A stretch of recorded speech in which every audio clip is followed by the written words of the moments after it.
So, I just want to take this time and say I'm appreciative of anybody who has been in support of me in any type of way, whether through prayers or, just paying attention to the story and hearing what I got to say and, trying to give encouraging words based off of that.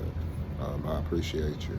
Um, I'm not making any excuses about any single thing that I've said. I stand on everything that I've said. Even at times I've spoken out of passion. Um, in times past, spoken out of defense of others, defense of myself. Um, I stand on a lot of things that I did, even though I could have done them better. And I wouldn't change those things. I would just change how I did them. And recognizing that in myself, I know God can see my heart with things, and that's the reason why, certain things, have been repetitive because He wants me to get them right.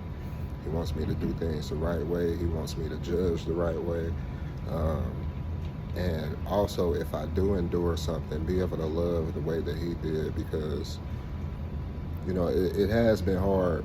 And as I've said before, I think one of the things that the enemy has been trying to do to me, due to the different things that have been happening with, different things around me with, as I said yesterday, with different groups of people that I feel like, have come against me or whatever. And let's make this abundantly clear. I don't care about, trying to be the most popular person in the room. I don't care about trying to be seen or any of that. Like I don't know how many times a person has to say these things, but people try to misjudge or put certain things on them.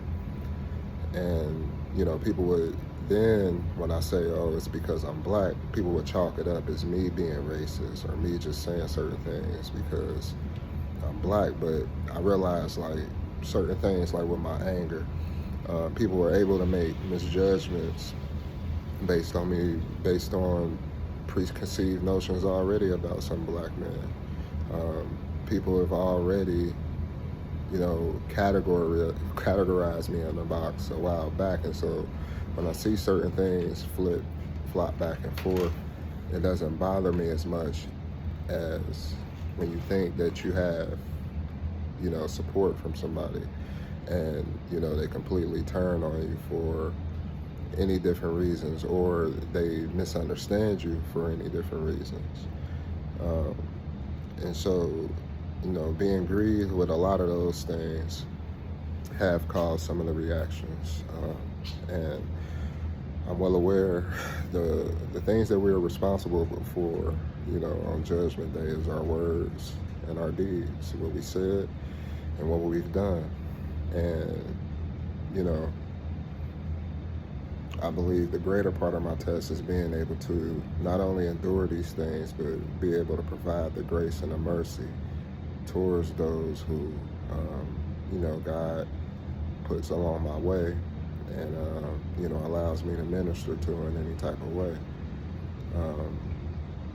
I definitely know my story is going to be used in one way or another, just hopefully, in the way that God planned it with, the time that He has given me left on this earth, however much that may be.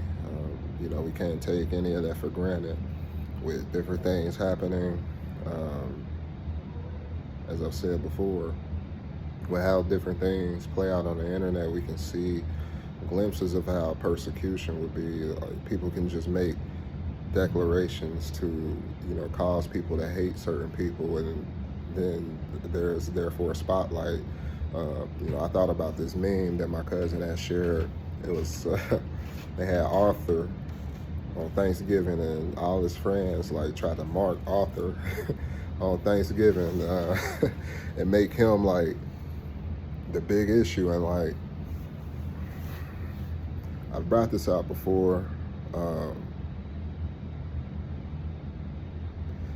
I'm gonna be obedient, because when I thought about doing it earlier, God asked me to keep it sealed. But there are some things playing out that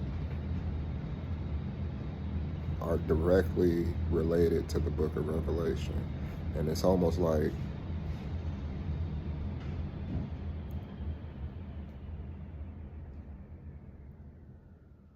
people don't see certain things. Sometimes you get like a foreshadowing of things to come because, as people know, things start off in the spirit.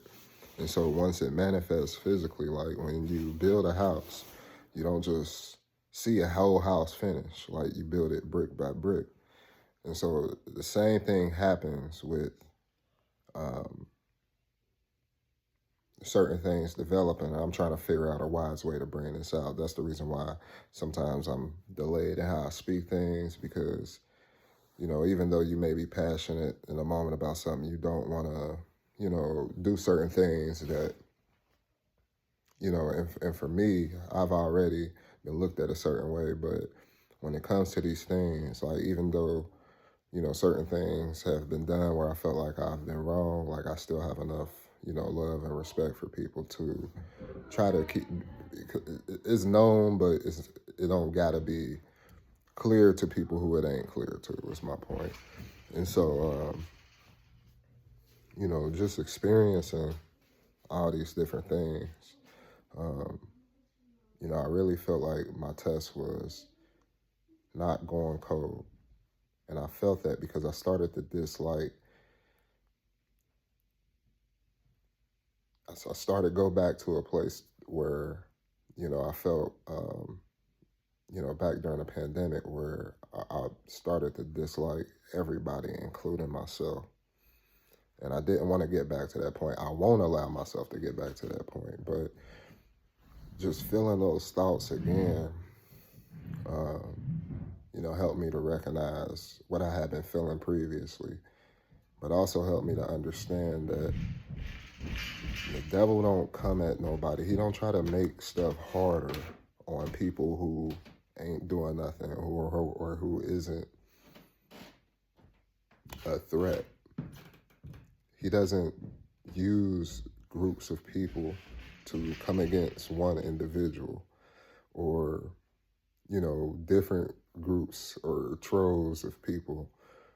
And sometimes people don't even be in complete agreement, but they agree that you're the problem or they hate you. And so they come into agreement with that. Like, all these things have been manifesting brick by brick. And what you don't want to do, as I've said, going back a couple of days ago, is falsely accuse people. That's why it's good to mind your own business. When you don't know things, don't speak on it. And even if you do know it, like with certain things I've been bringing out with the gifts of the Spirit, sometimes your gift is to pray about that thing. Just like that thing, situation I talked about with my dad. It probably wasn't wise in the moment to be like, well, your mother prayed to my God. When me and him was in a heated argument, that comes with spiritual maturity. When God showed me that in a moment, I could have been like, all right, that's what it is. And understanding that, found a peaceful way to disengage from the argument and then go pray about it. And that probably could have caused him to heal more. But because I allowed that moment to let the different things that was in me leak out, now he's hurt even more because I'm telling him deep, dark truths about how I felt about him and what's been missing. And so it cut him to the core, to the point where he can't forgive himself, and he doesn't feel like, you know, we have forgiven him like his sons. But, you know, I've gone back several times since then to try to let him know, like, I just wanted to move forward. And I felt like he wasn't respecting my ideas as a man. But I believe we needed that because I had to see a lot of different things about him and understand that I was fighting those things, not only for me, but for my son. And so, um, you know, it gave me more encouragement. That situation, the current situation that I've been enduring with a lot of different confusion and, people trying to grandstand and different things. But the enemy doesn't come for just anybody. He wouldn't use a group of people to try to take down one person if that person wasn't special to God. So if that's something you're going through, understand you're special. Peace.